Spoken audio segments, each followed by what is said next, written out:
What is going on to all my Outer Range fans out there, and welcome back to my channel, Movie Files. Elliot back again, breaking down this 5th episode, which was titled The Soil, an episode in which we see Royal investigating the necklace, but also takes a look into the future. We see that Cecilia is questioning her fate, and Autumn brings up a big question I have. Exactly what is this big picture she was referring to? We're going to be discussing that and so much more in today's spoiler breakdown review, but before we get into the discussion, make sure you're checking me out on all my other social media accounts. If you all are new to the channel and love early movie reviews, TV breakdowns, and live streams, well, come and join the community today by subscribing and hitting that notification bell. Now, as you all can see on the screen now, if you enjoy what I had to say about this 5th episode of Outer Range, make sure you all are liking this review as well as sharing it. But more importantly, speaking of sharing, share your thoughts in the comments from your pros and cons of this 5th episode, and of course your thoughts and theories. Let's discuss it all in the comments below. So as I did last week, which by the way, if this is your first time watching one of my reviews, welcome to the channel. Hope you stick around by subscribing. But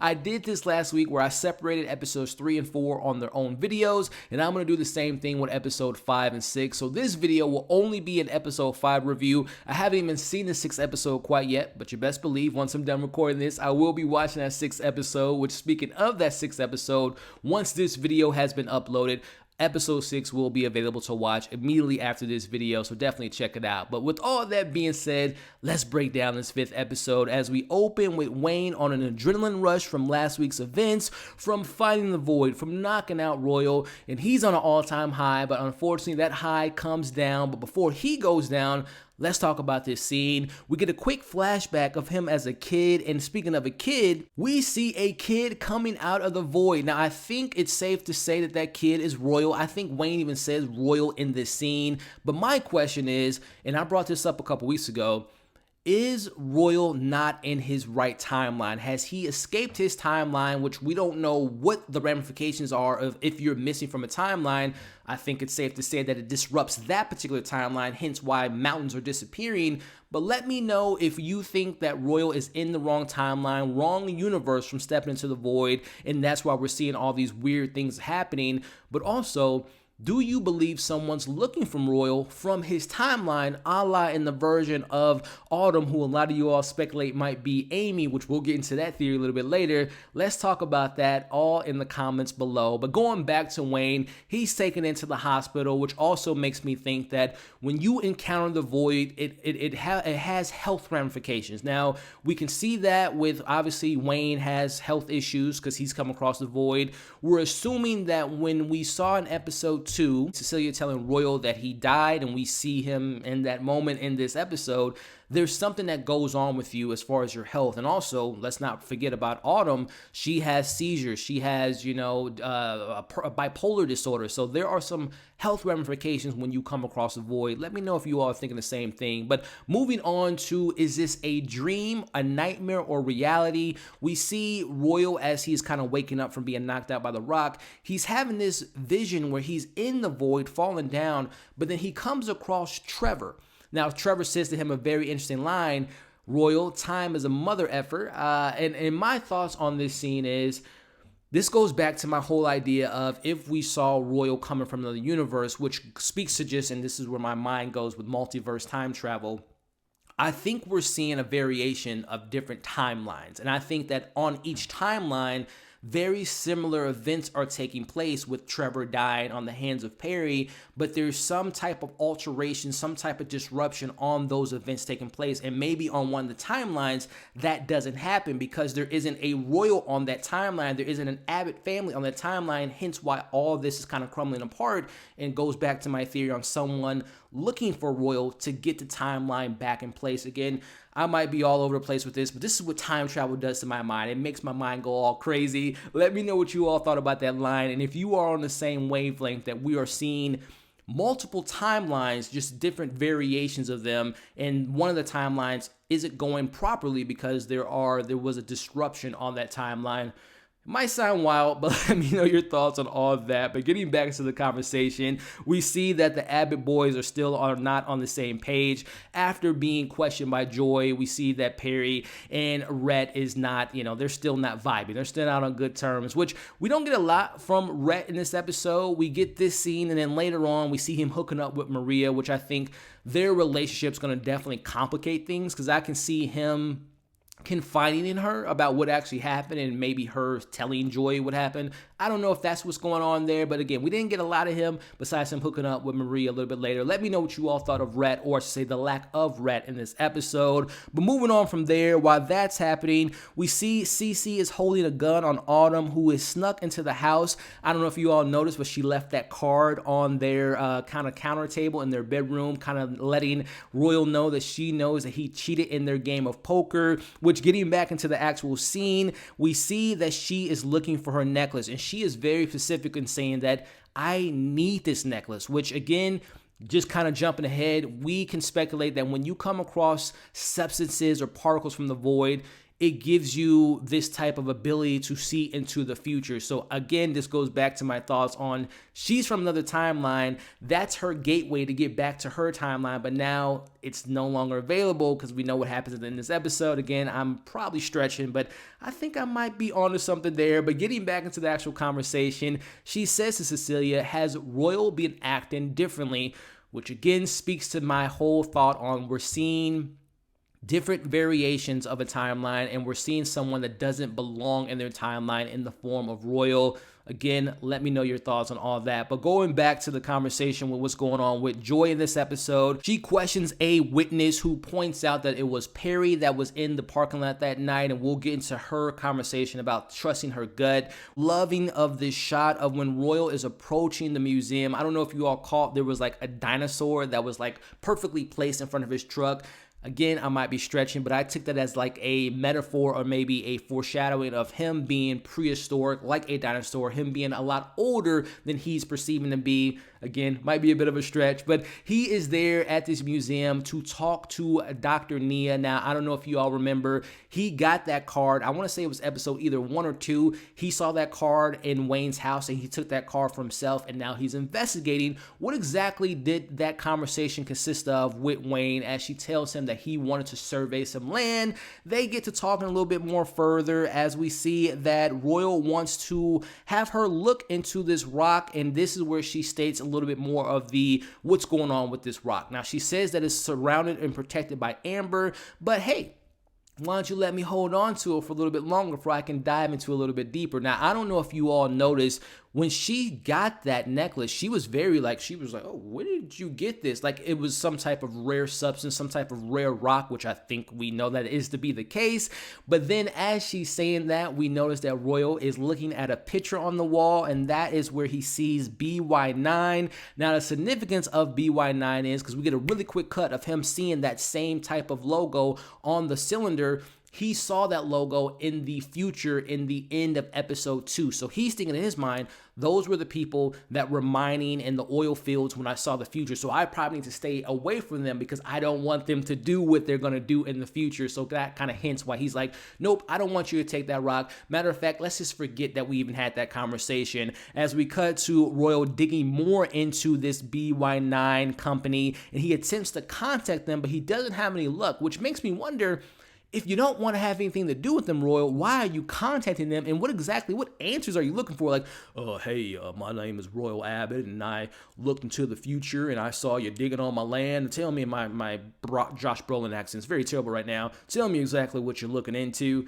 I don't know what questions he has for BY9. Let me know what you all are hoping that he discovers from this new discovery of the picture and this new doctor. As we go to Cece, who never misses Bible study, we hear a brief story of Elijah from the Bible, who is known for being a prophet and defending the worship of God and performing miracles in God's name. Now, I am just wondering to myself, okay, who in this story is this Elijah supposed to be in this narrative? Is it Cece? Is she performing miracles? Is it Otto? Who's the Elijah in our story? Let me know your thoughts on that as we cut to her having her faith being lost, and she wants her other people to surround her and pray for her. And we definitely see that her faith is being questioned in these episodes. She is, and it makes sense because she has a big secret. She knows what happens to Trevor, but also, as I speculated weeks ago, what other lies and secrets has Cecilia kept from other people?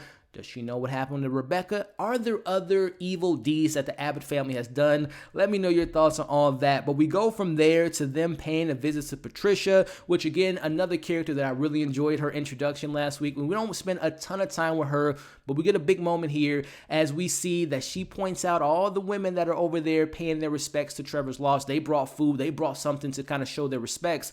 Only person that didn't do that was Cecilia, and she points out, oh, I hope everyone in your house and everyone in your house is doing good. They're up to good health. And she mentions something very potent. She says that all these people that have faith, what do they believe about people being killed, and what do they say about people dying in the Bible? Just taking a little bit of a stab there, and that tension between the two families have been incredible so far. But cutting from that, we see Cecilia heads back home, and she accidentally almost burns down the house, which I think is a perfect metaphor, kind of speaking to, and if we're talking about religion here, maybe the flames of hell are burning this family from the inside out. Again, it might be a bit of a stretch, but as that's going on, she notices a baby cub outside. Now, she goes outside, she sees the cub, she is starting to bury it, but then she ultimately decides to not do so and take the cub into the shed. Now, I don't know if she was thinking like, okay, a baby cub, the mom and dad is probably looking for the cub, but she has discovered it. I don't know if she's tying that into what's going on with the Tillersons and maybe relating that to Trevor, or in some way, again, questioning her faith. Is she is the Elijah of the story performing miracles? Is she wanting to attempt to bring that baby cub to life? I don't know. Let's discuss that in the comment section as we connect that scene to the very next scene here, which is a conversation between Billy and Wayne, as we see young Billy ask his dad, hey dad, what do you think happens to the souls of animals that died? And he says, oh, I don't know, son. I think that the earth swallows them and then maybe sometimes spits them out, which I think is very funny because that literally happened in this show in regards to their son being swallowed by the earth and then being spit out. I think that kind of ties into the conversation. Obviously, he didn't know that, but getting back into, they have a conversation about, okay, dad, do you want that to happen to you? If someone kills you, would you want vengeance? Would you want us to have vengeance on you? And he says yes, which I think we're going to see Billy eventually. Right now, he's kind of I really enjoy his scenes, so I think right now the show is posing us as like, Billy's not much of a threat, but I think he's going to be a bigger player in future episodes. Let me know your thoughts on all that conversation that we just had. As we move on to Luke needs to step up and act more like his daddy, as he's having a conversation with his mom, who wants him to be more like Wayne and taking on the Abbott family, but more importantly, she wants the land. She's just like, Wayne is a wacko, a crazy one, but he has a good eye for things. So son, I want you to make that Abbott land a priority, which I think we're going to see Luke. And again, I think Luke and Billy will definitely put their Tillerson force on the Abbott family in the future episodes. But moving on from there, he is a good man, as we see Joy questioning Matt in regards to, does she believe that Perry was involved in Trevor's death? And this is where we see Matt saying, no, he's a good man, and all the stuff he's going through. I don't think you're on the right path here, Joy. As we see her sharing this story as when she was a young girl being attacked by white people and never getting the justice that she deserved. But the moral of the story was justice and people and her following her gut, and her gut's telling her the Abbotts are involved in this murder. And I think we're going to see Joy, speaking of putting pressure on the Abbott family, we're going to see Joy really kind of step up and finding out what happened to Trevor, which going from there, this is the big question at hand. The whole is Autumn Amy theory, which I love those comments. I love those theories. We're going to get into that here in a second. But let's talk about this very important scene between Autumn and maybe her dad, Perry, as we see that this is happening multiple times in this series. I don't think it's an accident that we've seen several scenes with Perry and Autumn, again, tied into you all's theory, who I'm starting to believe more and more that Autumn is a future version of Amy, maybe from another timeline with maybe different circumstances. But they're having a conversation in regards to, everything that's going on. He talks about his anger, and you all know, if you watched my review last week, I spoke about his anger, and maybe his anger led to Rebecca's death. Now, again, did he kill her? Well, I guess we'll have to find out. But he talks about, they argued about going back to her hometown in California, and on the night that she went missing, they got into a big argument. And this is where she tells him, maybe there's something bigger going on at hand, and I wanted her to say dad at that moment. But I also hope, speaking of that, which it just makes me kind of wonder, Did they check California? I think they said that she was from Beerland or something like that, or she was at some part of California. I wonder if they even checked to see if she was there in her hometown, if that was something that they looked into. But neither here nor there. We see that Perry takes her to some heavy rock concert, and they have more connections, and they're vibing out. They're two of the same. I don't know if you all remember earlier in this episode,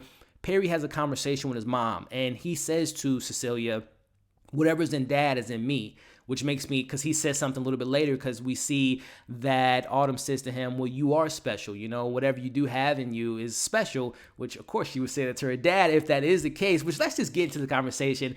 You all have speculated that you believe that Autumn is Amy, and I think there's a lot of evidence for that. Number one, like I said, I think it's not a coincidence that we've seen Perry interacting with Amy, or to say Autumn, the most in the show so far, besides maybe her grandfather and Royal. And I think that, and I really hope that the show doesn't get really kind of weird, where if we are speculating that that is his daughter, and maybe not his daughter from that timeline, but the idea that it's his daughter in some other timelines, he might have some romance going on. I don't know if that would be weird, because technically that's not his daughter in that timeline, but in other various timelines, he might have a romance for his daughter.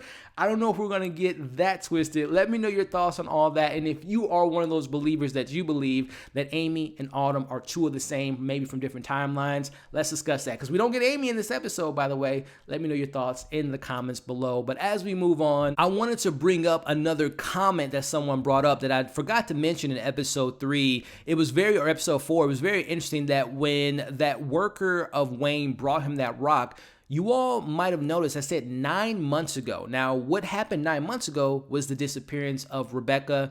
Let's speculate about what exactly happened to Rebecca, and if Wayne has any connections to that. Let me know your thoughts and theories on all that. But moving back into the episode, as we end with Royal cracking open that necklace and opening up the matter from within the rock, it starts to spread all over him, and this is a really cool moment as we end the episode with him seeing the future, him laying on the ground in his barn, seems to have some type of heart attack.